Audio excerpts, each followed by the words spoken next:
नमस्कार दर्शक बंधु मो चैनल को आपण मानक बहुत बहुत स्वागत। एबे वर्षा दिन चली मार्केट को नुआ कर छचिंद्रा आसी एई छचिंद्रा उपरे मु गोटे नुआ रेसिपी करी आपण मानक देखैबी। प्रथमे मु 3टी छचिंद्रा नेची आ मीडियम साइज रो आलू 5टी नेची। छचिंद्रा को भलो भाबे धोई देली, धोई देकी थोई देली। तापर आलूटी को चोपा छड़ेई काटिकी ताको भलो भाबे धोईकी थोई देली। तापर छचिंद्रा गुडी को पीस पीस करी काटी छुरी देहरे तार जो मझिरे जो अंश थिला सेटा टिके टाणे सेथिपई ताकू छुरी देहरे काढी देली। तापर गैस टी को ऑन कली, करेई बसैली, काटी रखिथिबा छचिंद्रा को करेई देहरे देई ढाकुंडी घोड़ेई देली।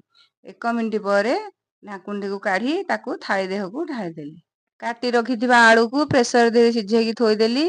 तापर ग्राइंडर आनी ग्राइंडर छोटो जार देहरे किछि जीरा, किछि रसुण, किछि अदा एवं किछि पियाज ताकू ग्राइंडिंग कर देली।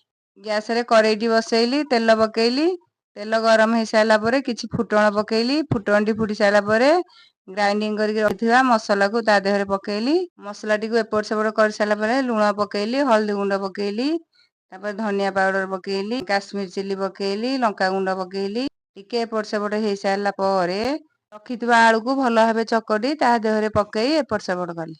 आलू मसला ठीक भाबे हो सारा पर ताकू गोटे थाळी की रखिदेली।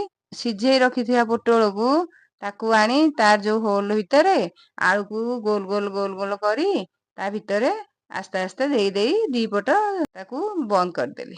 छचिंद्रा भितरे सब देई सारला परे आ गोटे पात्र रे किछि कॉर्नफ्लावर हो किंबा बेसन हो, तापरे किछि काश्मीरी चिली आ अल्प टिके जीरा पाउडर देई ता देहरे गड़ेई गड़ेई ता देह को जेंति लागिवो ता देहरे गड़ेई गड़ेई ताकू रखिबा। तापरे गैस रे करेईटी को बसई ताकू ततेई ता देहरे तेल पकेई जेमि तेल ताती जीवो एई रखिथिबा छचिंद्रा गुडी को ता देहरे दबा। जेमि तेल गरम हबो रखिथिबा छचिंद्रा को ता देहरे पकेइबा। गैस को लो फ्लेम में रखिबा, ढाकुंडी घोड़ेई दबा, से आस्ते आस्ते आस्ते आस्ते सिझियो। तापर 2 मिनिट पर एपट सेपट करबा, जेमि देखिबा हेई गला लाल लाल दिसला करेईरु गोटे थाली को बाहर कर दबा। तापर ताकू भात सहित हो किंबा रुटी सहित हो आपण माने जोथरे चाहे खाई परिबे।